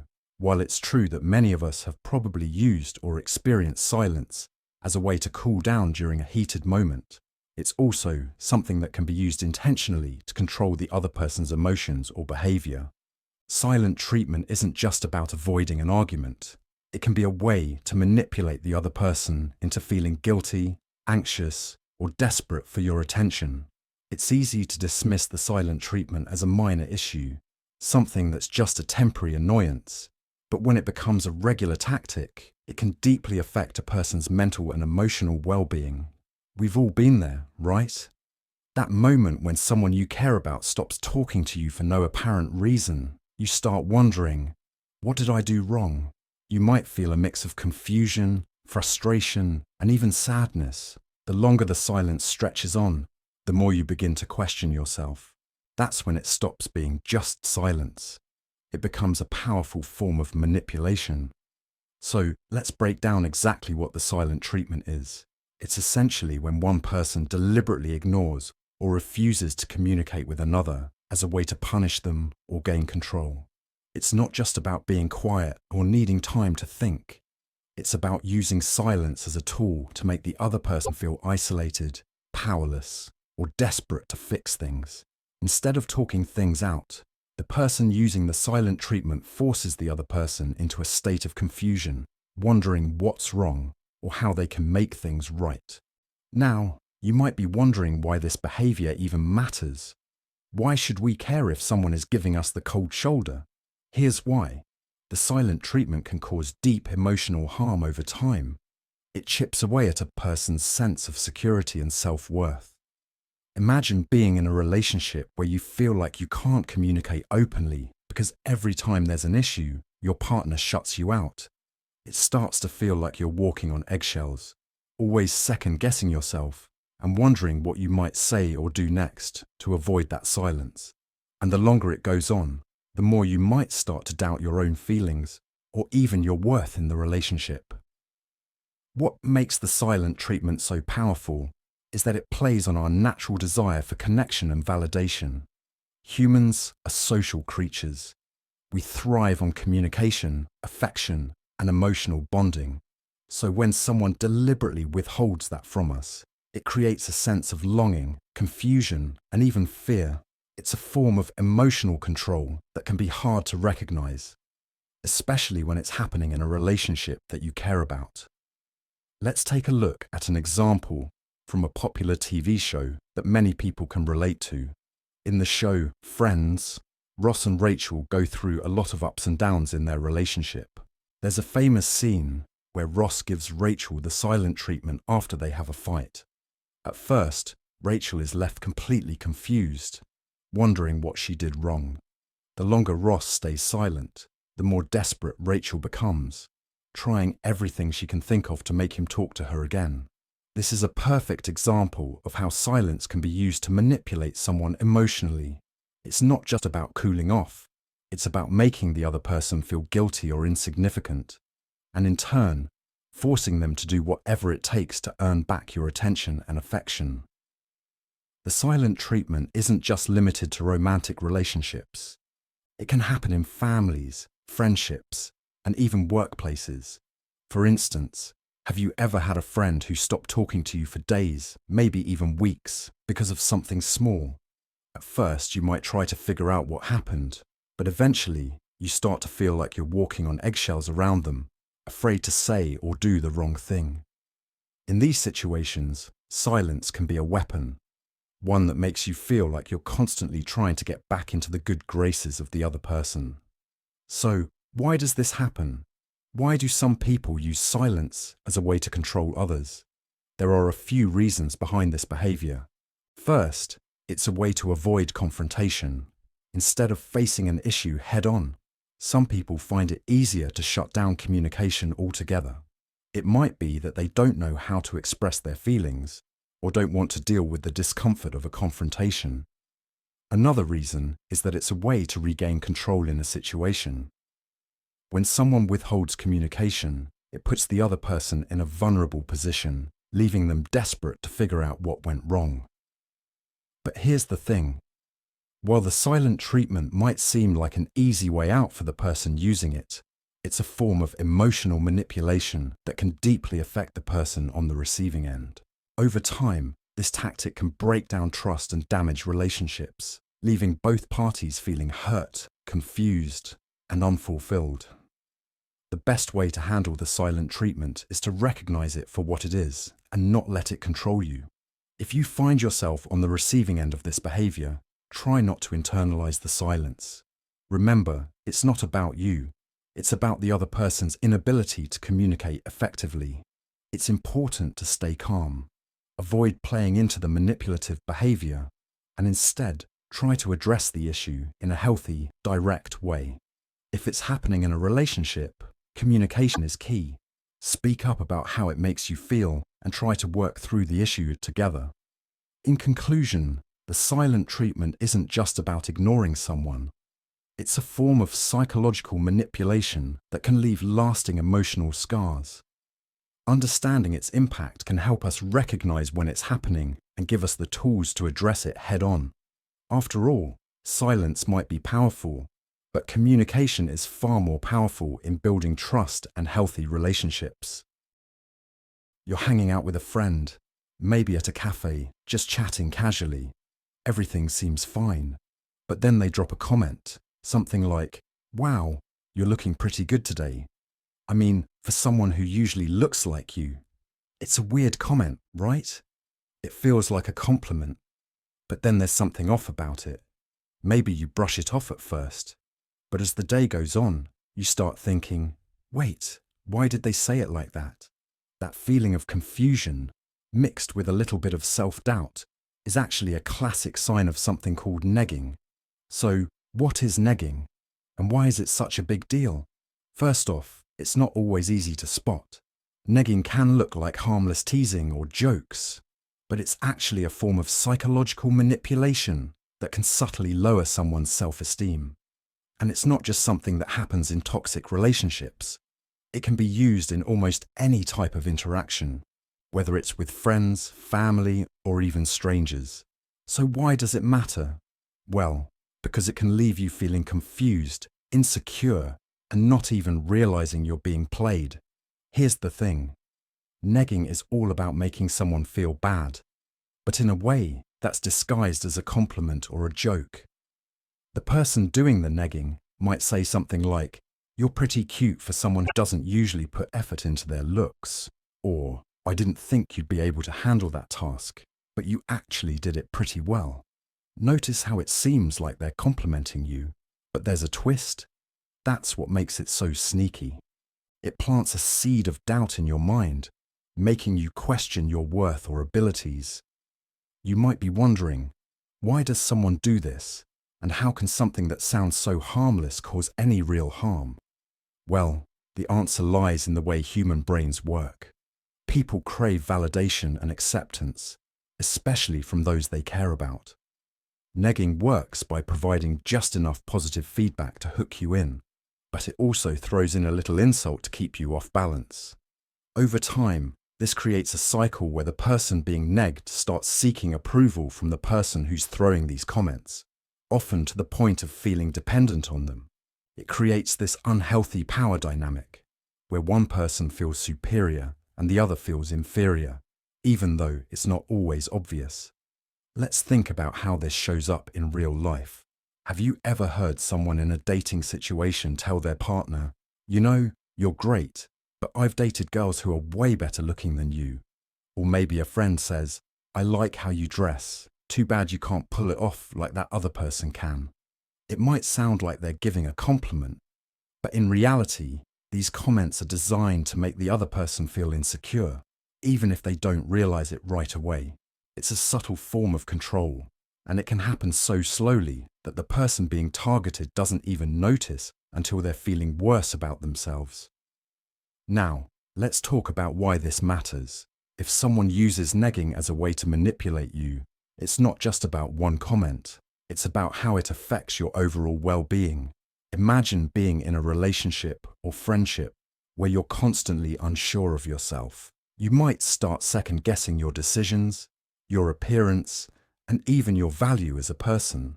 Over time, this kind of constant emotional manipulation can erode your confidence and self-worth.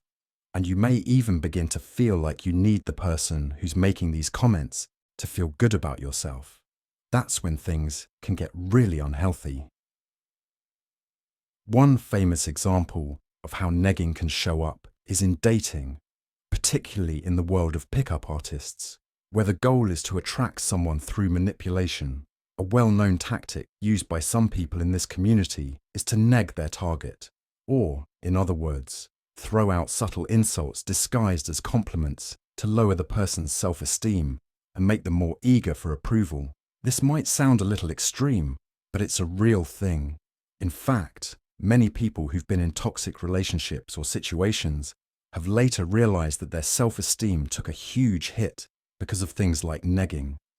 But don't just take my word for it. There's research out there that backs up how these subtle forms of psychological manipulation can cause harm. One study found that when people are subjected to regular negative comments, even if they are disguised as jokes or teasing, it can lead to an increase in stress levels, anxiety, and a decrease in self-esteem. So, what might seem like a harmless comment could actually be a small part of a much larger issue.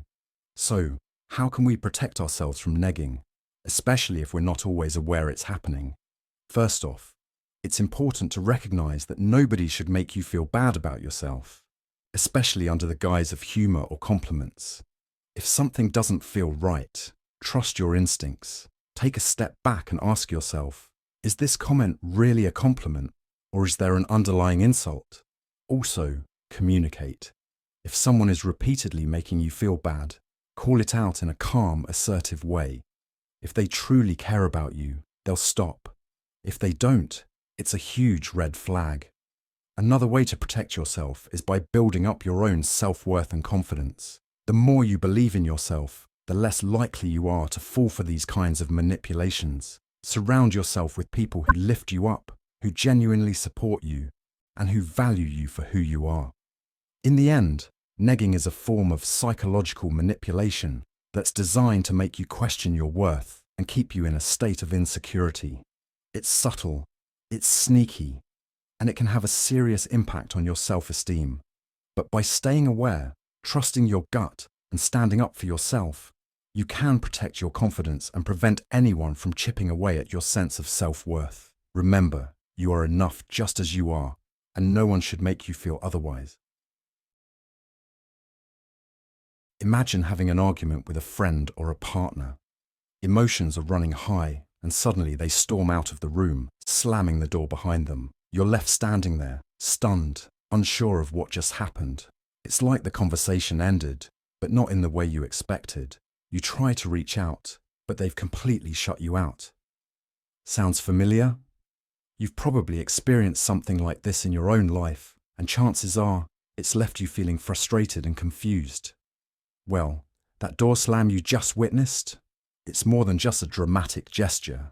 It's a powerful psychological manipulation tactic known as the door slam, and it's something that happens more often than you might think. Now, let's talk about why this behavior is so tricky and, frankly, hard to understand.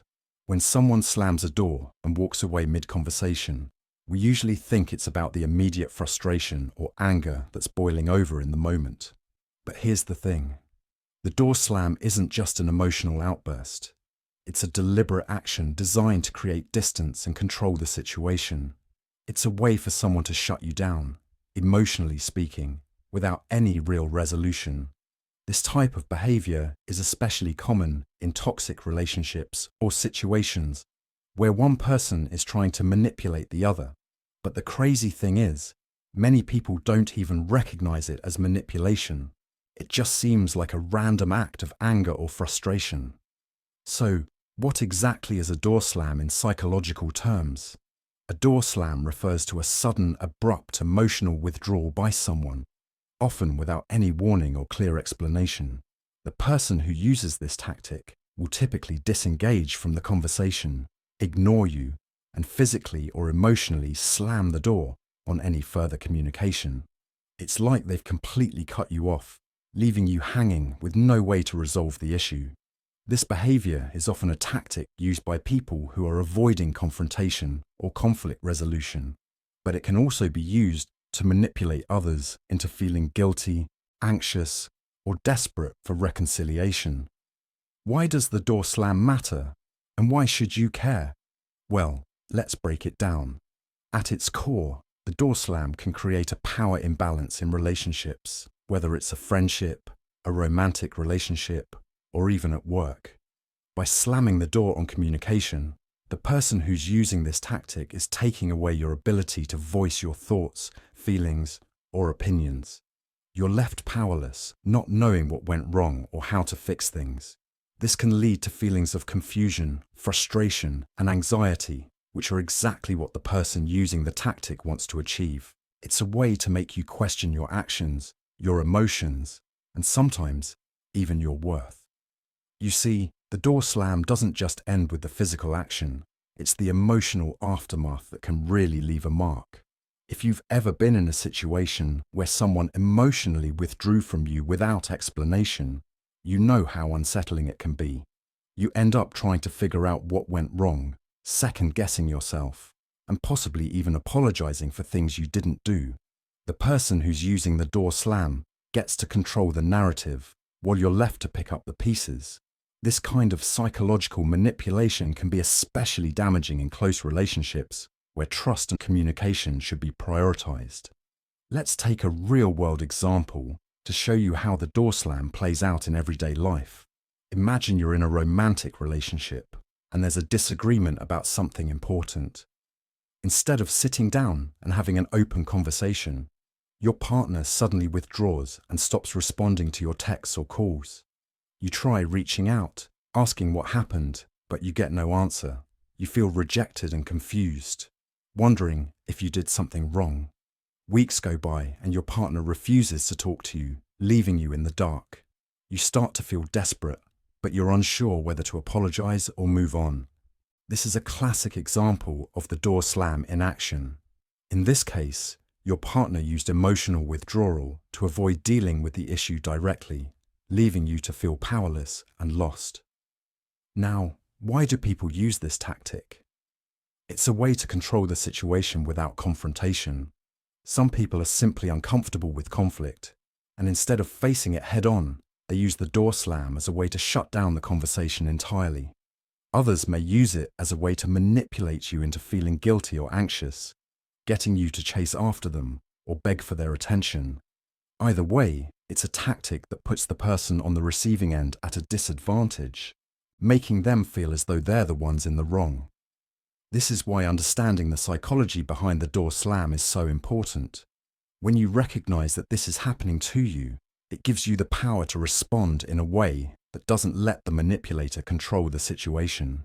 Instead of falling into the trap of feeling guilty or confused, you can learn to set boundaries and assert your own needs. It's crucial to recognize that emotional manipulation, like the door slam, isn't your fault. The person using it is the one avoiding responsibility, not you. There's a famous study in psychology that illustrates the importance of conflict resolution and emotional communication. It's called the Gottman method, developed by Dr. John Gottman, who is well known for his work on relationships. In his research, Gottman found that healthy relationships thrive when both parties are able to engage in difficult conversations and resolve conflicts in a constructive way. But when one person emotionally shuts down or uses tactics like the door slam, it creates an emotional wall that's hard to break down. Gottman's research shows that these types of behaviors are predictors of unhealthy relationships, where one person constantly withdraws, leaving the other to feel alone and unheard. So, what can you do if you're dealing with someone who uses the door slam as a form of manipulation? The first step is recognizing it for what it is, a tactic to control and avoid conflict. Once you understand this, you can start setting boundaries. Don't chase after someone who is emotionally withdrawing. Instead, give them space. But don't let them manipulate you into believing that you are the problem. You deserve to be in a relationship where communication flows openly and honestly. If the person continues to use this behavior as a pattern, it may be time to reevaluate the relationship and decide if it's worth keeping. In the end, the door slam is a psychological tactic designed to create distance, control, and emotional manipulation. It's something that shows up in many different types of relationships, and it's important to recognize it when it happens. Understanding the power dynamics at play can help you protect yourself from being emotionally manipulated and give you the tools to navigate situations where communication breaks down. So, next time you find yourself in a situation where someone emotionally withdraws or slams the door on the conversation, remember, It's not your fault, and you have the power to handle it in a way that respects your own boundaries and emotions.